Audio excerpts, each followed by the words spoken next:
माननीय मुख्यमंत्री जी ने यह कहा कि जब लॉकडाउन अवधि में भी चीनी मिलों का संचालन करते हुए एक ओर संक्रमण से बचा ही जा सका और दूसरी ओर चीनी मिलों के साथ जो अल्कोहल यूनिट्स हैं उनसे सैनिटाइजर का उत्पादन हुआ। चीनी मिलों के पास जो फायर फाइटिंग की व्यवस्था थी उससे सैनिटाइजेशन का काम हुआ। इसी तरह ईंट भट्टा का भी जो है चलाकर आपको संज्ञान में है लगभग 12,000 से अधिक ईंट भट्टे प्रदेश में चल रहे हैं। तो उसी तर्ज पर जहां चीनी मिल चल सकती हैं, ईंट भट्टे चल सकते हैं, क्यों नहीं उद्योग चल सकते हैं। आज बहुत गंभीरता से इस पर चर्चा की और एक नया आयाम देने के लिए और बृहद योजना देने के लिए उन्होंने निर्देश दिया।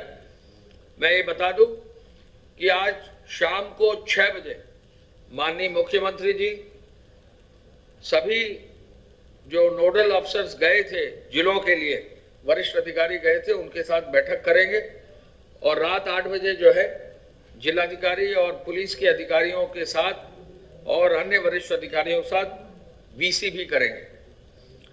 मुख्यमंत्री जी ने यह कहा कि संबंधित राज्य सरकारों को अवगत करा दिया जाए कि प्रवासी कामगारों और श्रमिकों की सूची और स्वास्थ्य परीक्षण लेकर ही उनकी सकुशल वापसी की जाए। मुझे बताने में हर्ष है कि उत्तर प्रदेश के लिए भी जो पहली खेप ट्रेन की थी वो चल चुकी है और जो पहली ट्रेन उत्तर प्रदेश के लिए स्पेशल ट्रेन चली है वो नासिक से आज सुबह 10 बजे के आसपास चली है और लगभग 845 हमारे श्रमिक भाई और वहाँ कामगार जो है उस ट्रेन में बैठकर चले हैं, जो झांसी कानपुर के रास्ते लखनऊ तक जो है कल आ जाएगी। पहली ट्रेन हमारी चल दी। हमारी राज्य सरकारों से वार्ता चल रही है। मुख्यमंत्री जी ने आदेश किया है कि महाराष्ट्र से और गुजरात से प्रदेशों के अधिकारियों से वार्ता करके वहां से ट्रेन और अधिक चलाने की व्यवस्था की जाए। आज ही महाराष्ट्र और गुजरात से चर्चा करी जा रही है कि और अधिक ट्रेन चलाई जाए, लेकिन शर्त हमारी यह है कि जब ट्रेन चले तो उसके पहले हमारे पास पूरी सूची विवरण आ जाए और ये प्रमाण पत्र भी आ जाए कि हर व्यक्ति जो ट्रेन में चल रहा है वो स्वस्थ है और उसकी स्क्रीनिंग कर दी गई। मुख्यमंत्री जी ने इंफ्रारेड थर्मीमीटर भी प्रदान कराने के लिए जनपद स्तर पर कामगारों की स्क्रीनिंग करने के लिए और उनकी 14 दिन की होम क्वारंटाइन के लिए उपचार की व्यवस्था के लिए भी निर्देश दिया। क्वारंटाइन का जो प्रोटोकॉल निश्चित किया स्वास्थ्य विभाग ने, उसके लिए प्रत्येक जनपद के प्रभारी अधिकारी को नामित करने के लिए और प्रभावी पुलिसिंग भी करने का भी निर्देश उन्होंने दिया। अवैध रूप से अंतर्राज्यीय और अंतर जनपदीय आवागमन पर भी उन्होंने निर्देश दिया कि इसको हर हालत में रोका जाए। मुख्यमंत्री जी ने यह कहा है कि प्रदेश में वापस आने वाले समस्त प्रवासी श्रमिकों एवं कामगारों के नाम, पते, मोबाइल नंबर और कार्य दक्षता भी, यानी स्किल क्या है उनकी, ये भी संकलित कर लिया जाए। ऐसे श्रमिकों कामगारों को रोजगार के अवसर सुलभ कराने की सुविधा दी जाए। 15 से 20 लाख लोगों को रोजगार के अवसर देने के लिए कार्य योजना भी तैयार करने का उन्होंने निर्देश दिया है। प्रदेश सरकार ने आपको संज्ञान में है कि 16 लाख राज्य कर्मचारियों को वेतन समय से दे दिया है और 12 लाख रिटायर्ड कर्मचारियों को भी पेंशन दिए हैं। तो अप्रैल पेड इन मई, यानी अप्रैल माह की तनख्वाह मई महीने में दे दी गई है। आपको मालूम है कि कल माननीय वित्त मंत्री जी ने खुद प्रेस करके जो वित्तीय स्थिति है वो अवगत कराया है। हालांकि राजस्व की प्राप्ति नहीं हुई, फिर भी प्रदेश सरकार ने आगे बढ़कर हर कर्मचारी के लिए, हर शिक्षक के लिए, हर पेंशनर के लिए टाइम से जो है उनकी जो तनख्वाह है, उनकी जो पेंशन है वो उपलब्ध कराई है। मुख्यमंत्री जी ने इस संदर्भ में यह भी निर्देशित किया है कि वित्त विभाग बैठकर ये और जो राजस्व की संभावनाएं हैं उनको तलाशे और आज इसके लिए पुनः वो बैठक वित्त मंत्री जी के साथ करेंगे। मुख्यमंत्री जी ने कहा है कि कोरोना की इस जंग में लड़ने के लिए हमको उसकी जो इन्फेक्शन की चेन है उसको तोड़ना आवश्यक है।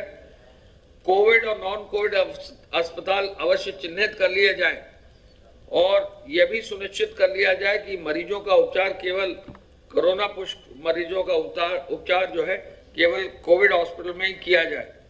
नॉन कोविड हॉस्पिटल में उनका किसी भी रूप में उपचार न किया जाए, स्क्रीनिंग की व्यवस्था दी जाए और लक्षण वाले रोगियों को सीधे कोविड अस्पताल में भेजा जाए। उनके द्वारा यह निर्देश दिए गए हैं कि जैसा मैंने कल और परसों बताया था कि हमारे प्रदेश में 52,000 और बेड्स L1, L2 और L3 लेवल पर बढ़ाने का निर्देश दिया, जिसकी कार्य योजना लगभग अंतिम हो गई।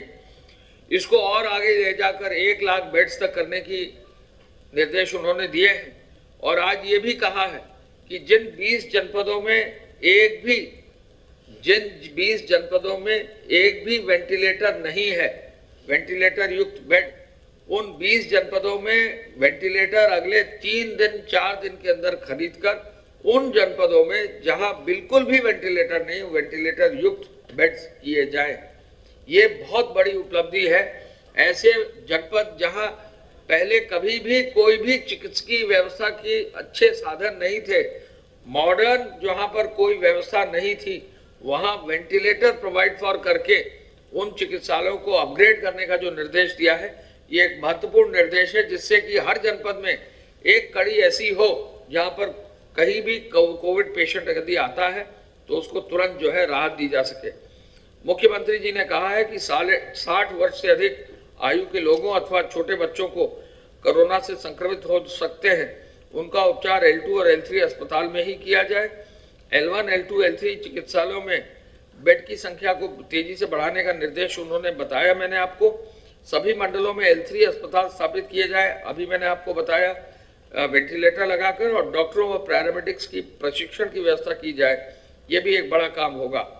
निजी चिकित्सालयों तथा आयुष के चिकित्सकों को प्रशिक्षित करने का पुनः आज उन्होंने निर्देश दिया है।